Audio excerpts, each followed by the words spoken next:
할머니, 지금 빨리 도망치세요. 은행 창구 직원이 건넨 쪽지 한 장.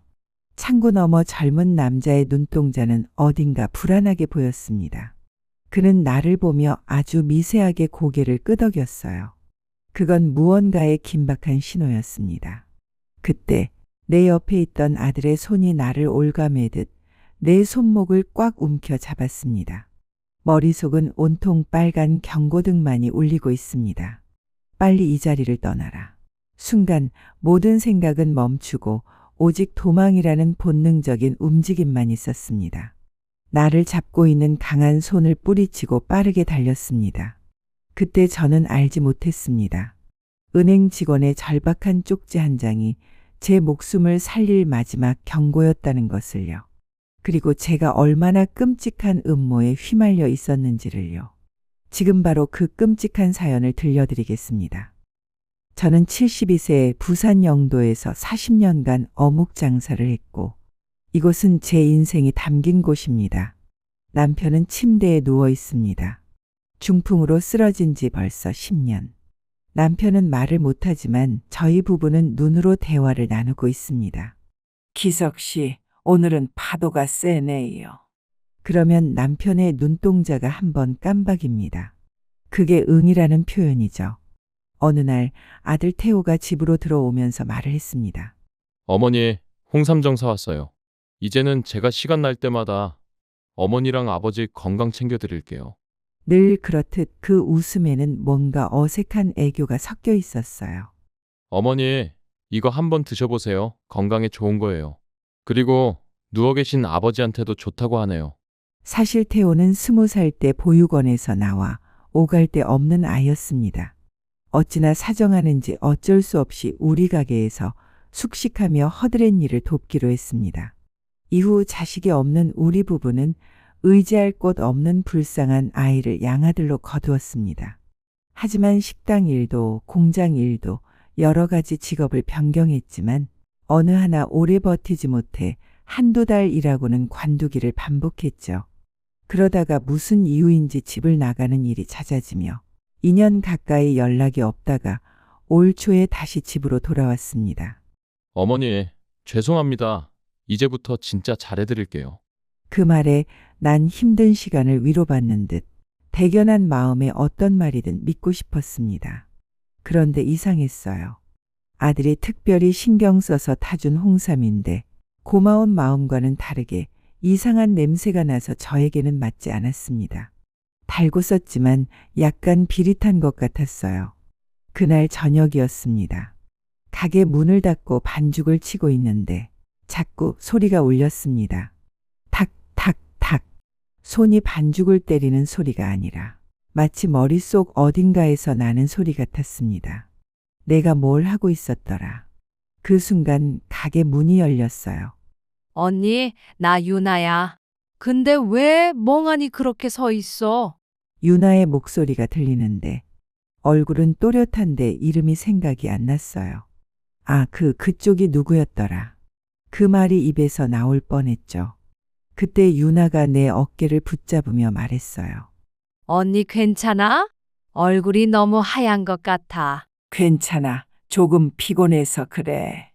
그렇게 웃었지만 내 마음속에서는 공포가 밀려왔어요. 내가 나를 잃어가고 있다는 공포를 느끼며 가게 불을 끄고 집에 돌아오는데 바람이 얼굴을 스치는 순간 갑자기 멍해지며 나는 누구지? 내 이름이 생각이 나지 않았어요. 문 앞에서 현관 비밀번호를 누르는데 손가락이 기억을 못했습니다. 숫자를 3번 틀리니까 경보음이 울렸어요. 그 소리조차 멀리서 나는 것처럼 들렸습니다. 그때 현관문이 열리고 태호가 나왔습니다. 어머니, 현관 비밀번호 기억 안 나시나요? 그 말이 이상하게 들렸습니다. 책망이라기보다 마치 내가 약해지길 바라는 사람의 표정 같았어요. 이거 마시고 푹 주무세요. 오늘 많이 피곤해서 그러신 것 같아요. 그가 타준 홍삼을 마셨어요. 달고 쓴 냄새, 그 안에 아주 미세한 쇠맛, 그리고 세상이 흔들렸어요. 주방 벽지가 흐릿해지고 시계 초침이 느리게 움직였습니다. 째깍, 째깍, 째깍. 시간이 멈춘 것 같았습니다. 눈을 떴을 때는 이미 밤이었고 남편 침대 옆에서 깨어났습니다. 그리고 언제 거실로 온 건지도 몰랐습니다. 남편이 내 얼굴을 보고 있었는데 남편의 눈빛이 떨리고 있었습니다. 기석 씨, 내가 잠깐 정신이 좀 이상했나 봐요. 그가 손가락으로 천천히 아니오라고 표시했어요. 그건 무서운 부정이었어요. 그때 알았습니다. 내 몸 안에서 뭔가가 바뀌고 있다는 걸 느끼고 있었어요. 마치 내 머릿속에 누군가 손을 넣은 듯한 기분이었죠. 태호가 나를 챙겨주는 게 아니라 내 안에 무언가를 빼앗아가고 있는 느낌이었습니다. 그날 밤 이후로 나는 잠들기 전마다 내 이름을 속삭였습니다. 한영숙, 한영숙. 그 이름을 잊으면 내가 사라질 것 같았으니까요. 그날은 바람이 많이 불었습니다. 가게 문 위에 달린 간판이 탁탁 부딪히며 소리를 냈어요. 그 소리가 왠지 낯설게 느껴졌어요. 매일 듣던 소리인데 그날은 이상하게도 누군가의 신호 같았습니다. 나는 어묵을 정리하고 계산대를 닫았습니다. 지갑을 집으려는데 누군가의 그림자가 유리창에 스쳤어요. 확실히 봤습니다. 검은 그림자 하나가 내 가게 문 앞에서 멈췄다가 다시 골목으로 사라졌습니다. 집에 돌아오자 남편은 여전히 침대에 누워 있었습니다. 기석 씨, 오늘은 좀 많이 피곤하네요. 그래서 그런지 이상한 소리가 들린 것 같기도 하고. 남편의 눈동자가 살짝 움직였습니다. 그러더니 손가락이 미세하게 침대 옆을 두드렸어요. 그건 평소와 다른 신호였습니다. 보통은 응일 때 1번, 아니일 때 2번인데 그날은 3번이었습니다. 탁, 탁, 탁. 나는 멈췄어요. 그리고 이상하게 등골이 서늘해졌습니다. 그 순간 문이 열리고 누군가의 발자국 소리가 들렸습니다. 어머니, 아직 안 주무셨어요? 태호가 들어왔습니다. 그의 목소리는 언제나처럼 부드러웠어요. 그런데 그날따라 그 다정함이 유난히 인위적으로 느껴졌습니다. 무슨 일 있어요? 아니야, 그냥 좀 이상해서. 어머니 어디 안 좋으신 것 같은데요. 그리고 제가 드린 홍삼은 다 드셨어요? 오늘은 2스푼 드셔야 해요. 그 말에 뭔가 걸렸습니다. 2스푼, 그전엔 1스푼이라 하지 않았던가. 태호가 홍삼을 타면서 내 등을 토닥였어요. 요즘 어머니께서 자꾸 깜빡깜빡 하시는데 그래서 걱정이 많이 됩니다. 이거 드시고 푹 쉬세요. 그 손길이 따뜻했지만 묘하게 섬찟했어요. 손가락 끝이 내 어깨를 스치는 그 감촉은 위로가 아니라 마치 나의 등을 떠밀어 누군가의 계획 속으로 밀어넣는 듯 했어요. 마치 인생의 절벽 끝인 것처럼 느껴졌습니다. 그날 밤 잠이 오지 않았습니다. 방 안은 고요했고 시계 초침 소리만 유난히 크게 들렸습니다. 그 소리가 낮에 남편이 두드렸던 소리와 똑같았어요. 나는 조용히 침대에서 일어나 거실로 나갔습니다. 그때 문틈 밑으로 빛이 새어나왔어요. 태호 방에 불이 켜져 있었습니다. 문틈으로 보니 노트북 앞에 앉아 서류를 보고 있었습니다. 후견 신청서, 보험자 명단, 그리고 그 명단 중에 이름이 한기석이었습니다. 내 심장이 멎는 줄 알았어요. 그 이름은 내 남편의 이름이었습니다. 태호야, 그게 뭐니? 나도 모르게 문을 열며 물었어요. 그는 놀란 눈으로 노트북을 덮었죠. 아, 어머니 깜짝 놀랐잖아요. 이거 아버지 요양비 서류예요. 아버지 요양비 신청서, 그 말이 너무 자연스러워서 순간 믿을 수밖에 없었습니다. 하지만 태호의 손가락이 떨리고 있었습니다. 그날 밤 나는 남편 침대 옆에서 오래 앉아 있었습니다. 그의 손을 잡았어요. 그는 눈을 떴고 나를 보고 손가락으로 천천히 일자를 그렸습니다. 한 번만 믿어라, 그런 눈빛인 것 같았어요. 그날 이후 나는 잠들기 전에 꼭 방문을 잠궜습니다. 내 집안에서 문을 잠그는 사람, 그게 나일 줄은 몰랐습니다. 다음 날 아침 태호가 말했습니다. 어머니 은행 좀 같이 가셔야 할 것 같습니다. 요즘은 후견인 제도도 있고 보험과도 연계되거든요. 그래서 아버지 병원비를 절감하려면 서류를 좀 챙겨서 제출해야 하거든요. 그 말에 가슴이 철렁 내려앉았지만 나는 모른 척하고 따라 나섰습니다. 은행은 사람들로 제법 붐비고 있었고 저는 순번표를 받아 기다리고 있었습니다. 45번 고객님, 1번 창구로 오세요. 은행 공기는 늘 그렇듯 싸늘했습니다. 에어컨 바람이 정수리 위로 떨어졌고 종이 냄새와 잉크 냄새가 섞여 있었어요. 고객님, 서류랑 인감도장 주세요. 태호가 준비해온 봉투를 건넸습니다. 그의 손이 미세하게 떨리고 있었어요. 창구 직원이 우리를 번갈아 보더니 말없이 서류를 한 장씩 넘겼습니다. 지루하다 느껴질 정도로 오래 서류를 검토하는데 그때였습니다. 태호가 핸드폰에 문자를 보는지 잠시 눈을 돌린 순간 서류와 우리를 힐끔힐끔 살피던 직원이 빠르게 메모를에 무심히 저에게만 툭 던졌습니다. 태호는 급하게 누군가와 문자를 하는지 쪽지를 보지 못한 것 같았습니다. 저는 창구 직원의 알 수 없는 눈빛을 보며 무릎 아래서 쪽지를 살짝 확인했습니다. 붉은 글씨로 적힌 문장 하나. 지금 바로 도망치세요. 절대 서명하지 마세요. 공기마저 멎은 듯 했습니다. 내 눈과 창구 직원의 눈이 잠시 마주쳤죠. 그는 아주 작게 고개를 끄덕였습니다. 그 순간 조금 뒤에 떨어져 있는 태호가 말을 꺼냈습니다. 어머니, 뭐 하세요? 어서 사인하고 집에 가셔야죠. 그 목소리 다정한 척하지만 안에 이상한 압박감이 있었습니다. 나는 숨을 삼켰습니다. 그리고 자리에서 일어났어요. 잠깐 화장실 좀. 그 말을 남기고 서둘러 화장실 쪽으로 걸어갔습니다. 복도 공기는 차갑고 텅 비었습니다. 벽시계 초침이 틱틱 울렸고 등 뒤에서는 누군가의 발소리가 따라오는 것 같았어요. 코너를 돌자 그때 누군가의 손이 내 팔을 붙잡았습니다. 지금 사인하시면 안 돼요. 돌아보니 창구에 있던 젊은 은행 직원이었습니다. 그의 얼굴은 땀으로 젖어 있었고 눈빛이 절박했습니다. 함께 온 남자 누구인가요? 윤태호 씨, 위험한 사람입니다. 이건 후견 사기 서류입니다. 그 말에 숨이 확 막혔습니다. 그럼 내 아들이? 그가 고개를 끄덕였습니다. 오늘 서명 절대 하시면 안 됩니다. 그리고 조심하세요. 어르신들이 많이 당하는 사기이며 이건 범죄입니다. 일단 지금 바로 돌아가십시오. 그는 서류 한 장을 내밀고 급히 사라졌습니다. 그 종이 아래에는 보험 사기, 후견 사기, 연계조직 대표 서진호라는 이름이 적혀 있었습니다. 집에 돌아오자마자 나는 현관문을 걸어 잠궜습니다. 남편은 여전히 침대에 누워 있었습니다. 그 눈빛이 나를 기다리고 있었죠. 기석 씨, 내가 지금 너무 무서워요. 남편의 눈이 미세하게 흔들렸습니다. 탁, 탁, 탁. 또 손가락으로 침대 옆을 3번 두드렸어요. 그건 조심해라라는 신호인 것 같았습니다. 잠시 후 누군가가 현관에서 저를 부르고 있었습니다.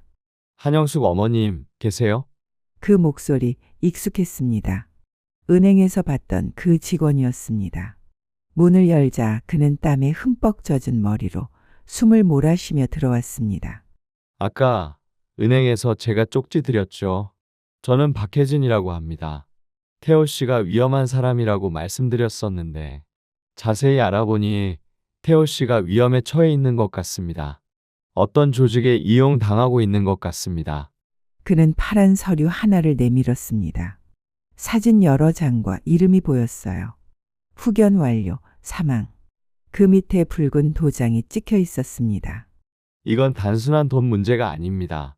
보험과 후견을 빌미로 한 지능적인 사기입니다. 그리고 윤태호 씨는 그 한가운데 이용당하고 있습니다. 그날 밤 나는 파란 서류를 품에 안고 남편 침대 옆에 앉았습니다. 기석 씨, 이제 알겠어요. 태호가 아니라 그의 뒤에 있는 무언가가 문제 같아요. 남편의 눈에서 눈물이 흘렀습니다. 사람을 믿는다는 게 얼마나 위험한 일인지 그제야 뼈저리게 느꼈습니다. 그날 밤 박혜진 씨가 떠난 뒤 집안은 너무 조용했어요. 나는 거실 불을 끄고 남편이 누워있는 침대 곁으로 갔습니다. 남편은 여전히 눈을 감고 있었지만 손끝이 아주 미세하게 떨리고 있었어요. 기석 씨, 내 목소리도 떨렸습니다. 나 이제 어떻게 해야 할까요? 남편의 눈이 천천히 떠졌습니다. 그 눈빛에는 피곤함보다 더 깊은 무언가가 있었습니다. 그건 슬픔이었죠. 그는 말할 수 없었지만 그 눈빛은 분명히 말하고 있었습니다. 우리 아이를 지켜라라고. 박혜진 씨가 두고 간 태호와 관련된 서류들, 후견 이관 신청서와 보험 수익자 명의 변경, 제출자 윤태호, 그리고 그 아래 대표 서진호라는 이름. 내 아들이, 아니 내가 아들처럼 키운 그 아이가 이런 일에 한가운데 있었다니. 처음엔 분노가 치밀었습니다. 기석 씨, 우리가 뭘 그렇게 잘못했을까요? 왜 태호를 그렇게 가르쳤을까요? 사람은 돈보다 마음이 먼저라고 그렇게 말했는데. 남편의 눈에서 아주 천천히 눈물이 흘렀습니다. 그 눈물이 내 마음을 흔들었습니다. 그때 깨달았어요. 미움보다 더 깊은 감정인 책임이었습니다. 태호는 나쁜 아이가 아니라 세상에서 가장 외로운 아이였어요.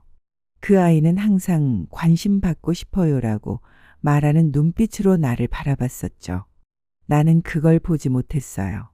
다 컸다라는 핑계로 책임감을 키워줘야겠다고만 생각했습니다. 병간 후 생활비에 매달리느라 그 외에는 신경 쓰기 어려웠습니다.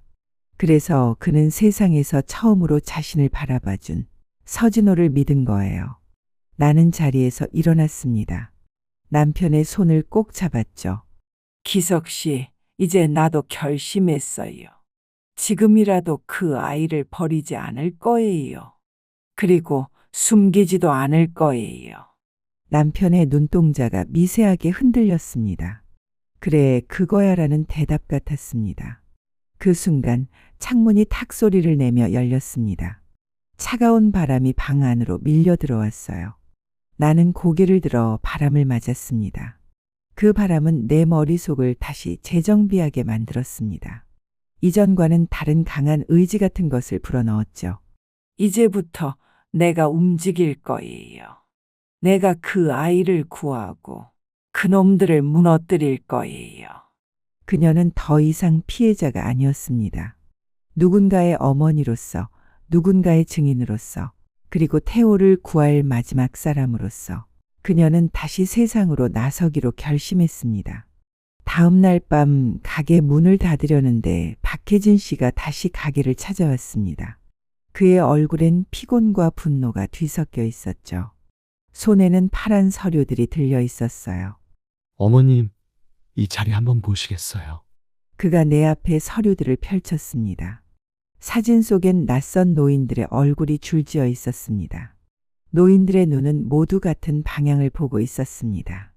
이분들은 전부 후견 서류에 이름이 올라 있었던 분들입니다. 보험금, 의료비, 재산까지 모두 정리된 후 몇 달도 안 되어 전부 사망하셨거든요. 그는 페이지를 넘겼습니다. 한 장 또 한 장. 그리고 마지막 페이지에 내 남편의 이름이 있었습니다. 후견이관 대기자 한기석. 그 글자를 보는 순간 심장이 멎는 것 같았습니다. 우리 태호가 이 일에 연관돼 있다는 건가요? 내 목소리가 떨렸어요. 박혜진은 눈을 감았다가 천천히 고개를 끄덕였어요. 네, 하지만 그도 처음에는 자신이 이용당하고 있다는 것을 몰랐을 거예요. 그는 말을 계속했습니다. 이 조직은 단순한 사기꾼 집단이 아닙니다. 법과 금융 시스템의 허점을 교묘하게 이용하는 사람들이거든요. 그 수장은 서진호이고요. 서진호는 모든 걸 뒤에서 조종합니다. 태호 씨는 단지 그들에게 이용당한 겁니다.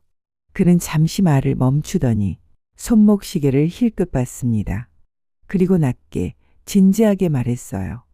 이제 제가 혼자 할 수 있는 일은 없습니다. 이 자료는 저 혼자서 모은 자료이거든요. 그런데 며칠 전 저랑 같은 걸 추적하고 있는 형사 한 분을 만났어요. 형사요. 네, 부산지방청 소속 강력계 조민성 형사라고 합니다. 그분이 이 조직을 몇 달째 추적하고 계십니다. 하지만 결정적인 증거는 없었다고 하네요. 그가 내 손 위에 서류를 올려놓았습니다. 이게 그 증거가 될지도 모릅니다. 나는 서류를 덮으며 손이 떨렸습니다. 손끝이 차갑게 식어가는데 그는 마지막으로 조용히 말했습니다. 내일 아침 조민성 형사에게 이 자료를 전달하세요. 그리고 절대 혼자 움직이시면 안 됩니다. 그의 눈빛은 두려움과 결심이 섞여 있었습니다. 그건 이미 자신의 목숨을 걸어버린 사람의 눈빛이었죠. 그때 알았습니다. 이건 이제 은행 서류나 쌓인 문제가 아니라 사람 목숨이 오가는 싸움이라는 걸. 그날 밤 나는 파란 서류를 들고 집으로 돌아왔습니다. 바람이 불었고 파도 소리가 유난히 세게 들렸습니다. 그리고 마음 한쪽에서는 아주 작은 불빛 하나가 켜졌습니다. 조민성 형사, 그 사람이면 이 일을 끝낼 수 있을지도 몰라. 다음 날 누군가가 현관을 두드리는 소리가 들렸습니다. 한영숙 어머님 계십니까? 현관을 나가보니 중년 남성이 서 있었습니다. 부산지방청 소속 조민성 형사라고 합니다. 어제 말한 것처럼 형사 조민성 씨가 찾아왔습니다. 형사와 함께 거실로 이동하였습니다. 박혜진 씨한테 다 들었습니다. 이건 단순한 사기가 아니라 조직적인 살인입니다. 그는 탁자 위에 도면을 펼쳤습니다. 붉은 고래 작전이라고 적힌 메모지. 어머니는 미끼가 아니라 증거입니다. 직접 만나서 대화를 하시면 됩니다. 그러면 대화 내용을 모두 기록할 것입니다. 그럼 내 아들이 체포되면 어떻게 되는 건가요? 진실이 밝혀질 것입니다. 다만 쉽지는 않을 것 같습니다. 그의 눈빛은 단단했고 그날 이후 나는 내 인생에서 가장 큰 결심을 하게 됩니다. 형사와의 만남이 끝난 후 낯선 번호가 울렸습니다. 아직 모든 진실을 모르는 태호의 목소리였습니다. 어머니, 은행에서 왜 그렇게 피하셨어요? 저 나쁜 짓 안 했거든요. 그냥 한 번만 도와주면 안 되나요? 서명 한 번이면 아버님 병원비 다 해결된다고 하거든요. 그 목소리에는 죄보다 먼저 두려움이 묻어났습니다. 평생 실패만 겪은 아이의 어깨. 그 실패가 마음을 그리고 판단을 망가뜨렸죠. 태호야, 돈보다 사람을 살려야 한다. 어머니, 전 이제 멈출 수 없어요. 그 말이 전부였습니다. 전화가 끊긴 뒤에도 그 아이에 막힌 마음이 한동안 귀 안에서 울렸습니다. 그날 저녁 박혜진 씨는 윤태호를 멀리서 미행했습니다. 좁은 골목 끝에 있는 등대라는 카페에서 태호는 검은 정장을 입은 남자와 함께 앉았습니다. 조직의 수장인 서진호였습니다. 박혜진 씨도 대각선 방향으로 자리를 잡았습니다. 박혜진 씨의 손에는 녹음기가, 눈에는 분노가 있었습니다.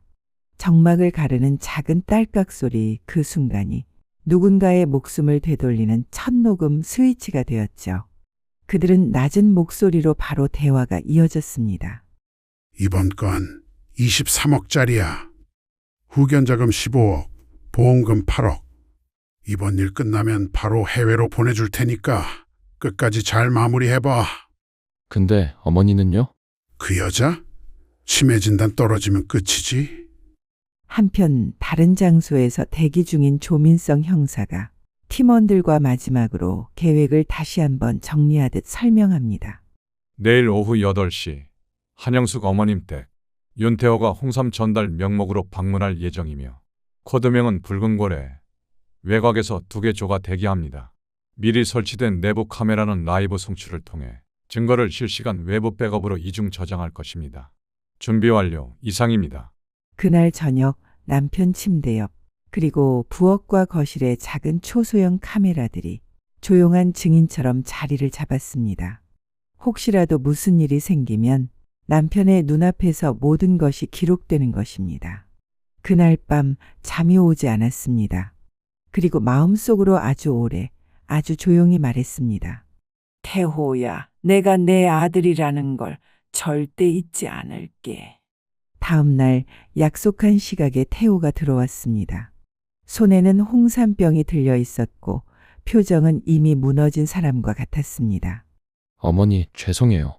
이제 이것이 마지막입니다. 이거 드시면 다 해결돼요.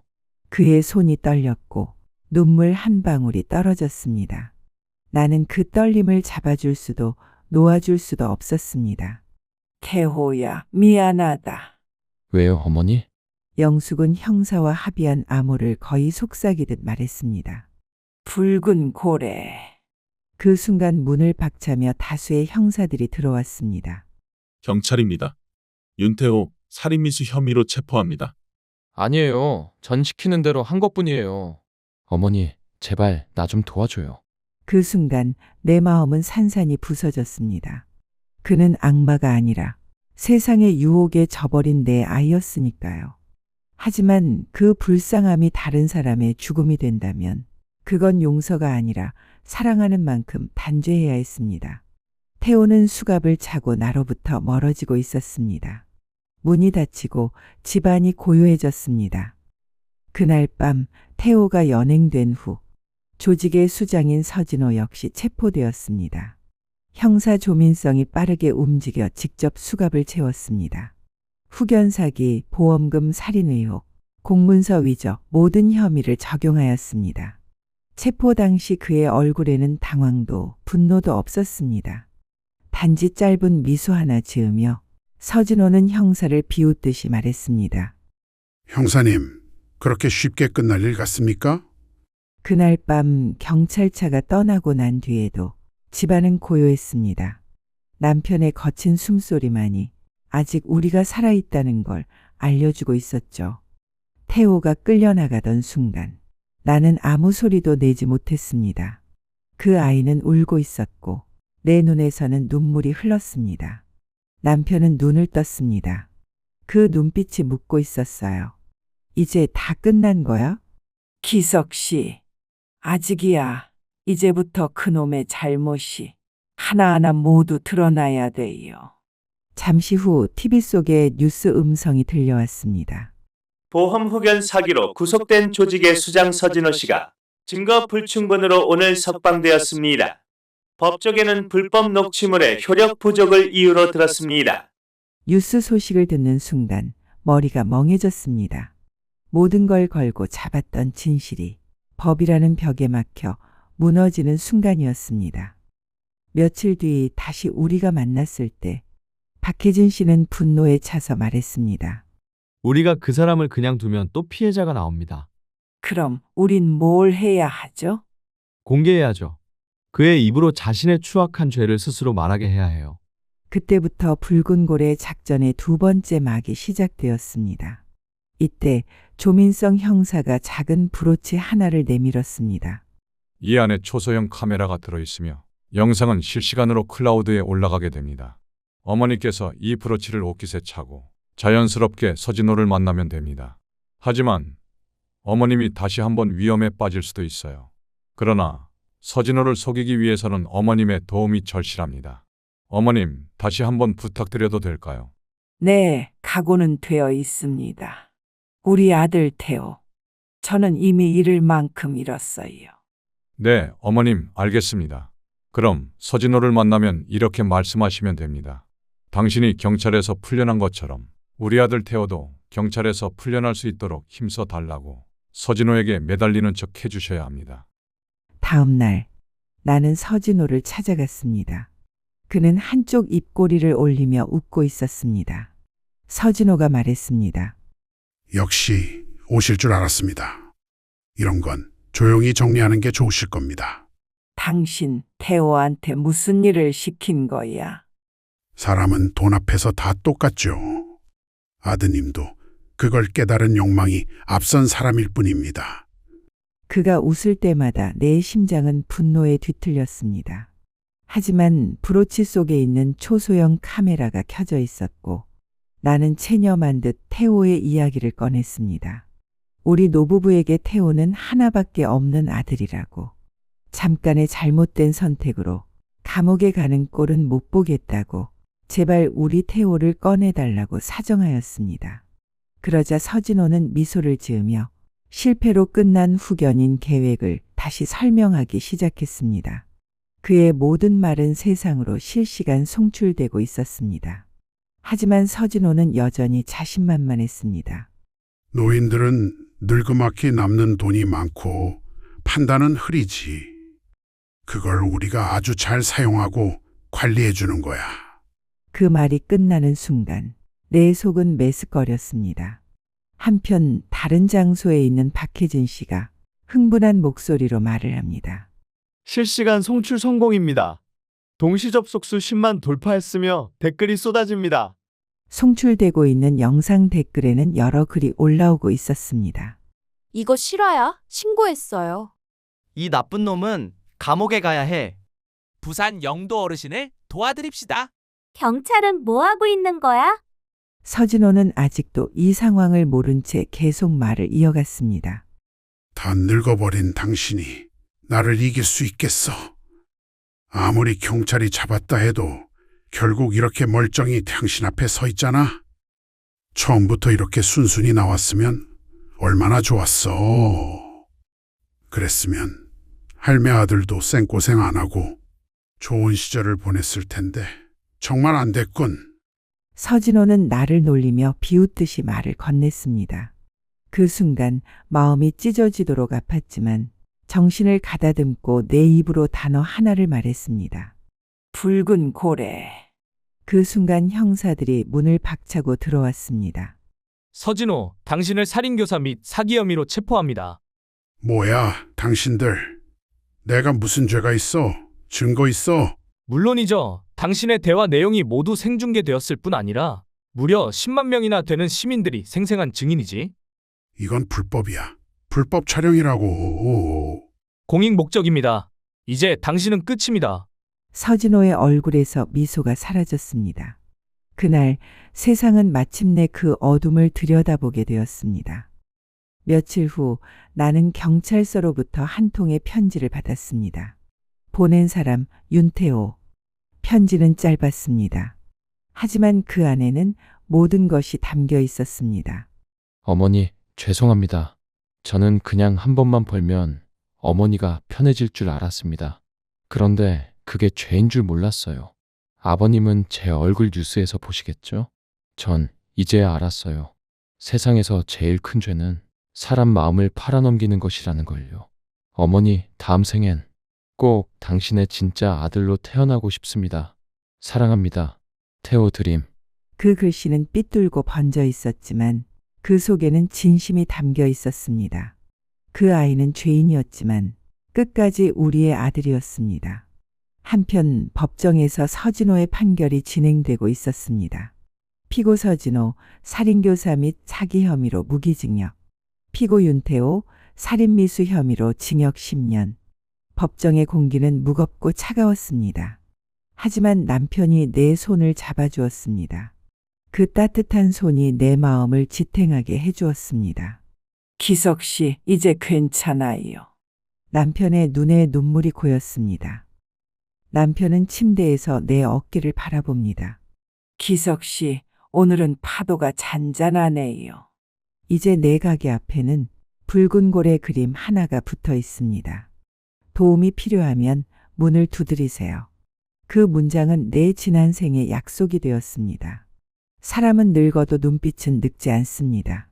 믿음이 칼이 되면 아프지만 믿음이 용기가 되면 세상을 바꿉니다. 이건 제 이야기지만 어쩌면 누군가의 내일일지도 모릅니다. 혹시 주변 어르신이 비슷한 일을 겪고 계신다면 망설이지 말고 도움을 청하세요. 경찰청 사이버수사대 182 또는 112로 연락하세요. 믿음은 지켜야 할 용기입니다. 이 사연은 실제 노인 금융사기 사건을 바탕으로 각색되었습니다. 구독과 좋아요 그리고 댓글은 또 다른 누군가를 살릴 수 있습니다. 감사합니다.